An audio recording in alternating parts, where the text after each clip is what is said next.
ICC champions ট্রফির group পর্বে শেষ রাউন্ডের খেলা শুরু হতে যাচ্ছে স্বাগতিক পাকিস্তান এবং বাংলাদেশের মধ্যকার ম্যাচ দিয়ে। রীতি অনুযায়ী এই ম্যাচ ঘিরে নানান উত্তাপ ছড়ানোর কথা ছিল, তবে আসর থেকে এই দুই দলেরই বিদায় ঘণ্টা বেজে গিয়েছে সবার আগে। তাই তো এই ম্যাচে যেই জিতুক সেমিফাইনালে উঠতে পারছে না কেউই। আজ বৃহস্পতিবার বেলা ৩টায় রাওয়ালপিন্ডিতে অনুষ্ঠিতব্য এই ম্যাচটা তাই কেবলই নিয়ম রক্ষার। আসরে খেলে ফেলা প্রথম দুই ম্যাচে বাংলাদেশ আবারও প্রমাণ করেছে যে তাদের ব্যাটিং আধুনিক ক্রিকেট থেকে বহু দূরে। ভারতের বিপক্ষে ১৫৯টি ডট খেলার পর নিউজিল্যান্ডের বিপক্ষে ব্যাটিং স্বর্গে ১৮১টি ডট বল খেলেছে টাইগাররা। ফিল্ডিংয়ে টাইগাররা ওয়ানডে স্ট্যাটাস পাওয়া সব দলের চেয়ে পিছিয়ে। এদিকে বাংলাদেশের ক্রিকেট সংস্কৃতিটা এমন যে কারো ঘাড়ে দোষ চাপিয়ে মূল সমস্যার দিকে যেতে না পারলেই বাঁচে বোর্ড, টিম ম্যানেজমেন্ট, গণমাধ্যম, এমনকি দর্শকরাও। এবার সেই দোষটা গিয়ে পড়েছে মুশফিকুর রহিম এবং মাহমুদুল্লাহ রিয়াদের উপর। তাই তো ২০২৭ বিশ্বকাপের কথা মাথায় রেখে এই দুই অভিজ্ঞ ক্রিকেটারকে এখনই দল থেকে ছাঁটাইয়ের দাবি উঠেছে গণমাধ্যম এবং দর্শকদের দিক থেকে। এমনকি পাকিস্তানের বিপক্ষে একাদশের বাইরে রাখার জোর দাবি তুলেছে অনেকেই।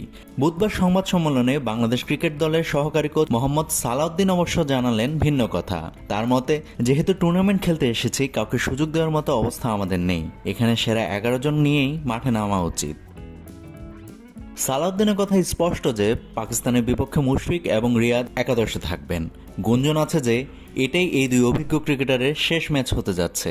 তবে সালাউদ্দিন জানালেন এই দুই ক্রিকেটার এখনও খোলাস করেনি এমন কিছুই। সালাউদ্দিন বলেন, গুঞ্জন আপনারা শুনেছেন, আপনারাই ফলটা দিয়ে দিয়েন, আমরা তো কোনো কিছুই শুনিনি।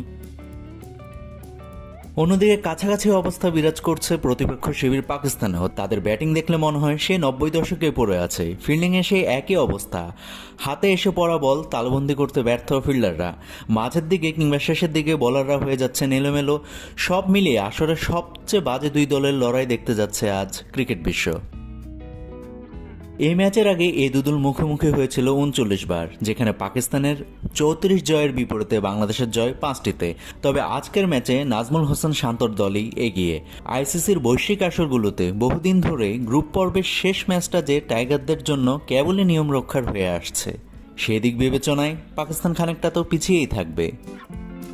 Navid Hasan, rising BD. কেউ না বুঝলেও আমরা আপনার প্রয়োজন বুঝি, আর তাই তো অত্যাধুনিক ফিচার সম্বলিত বিভিন্ন সাইজ আর কালারের ২৫০টিরও বেশি ডিজাইন অপশন নিয়ে ওয়ালটন স্মার্ট ফ্রিজ বোঝে আপনার প্রয়োজন।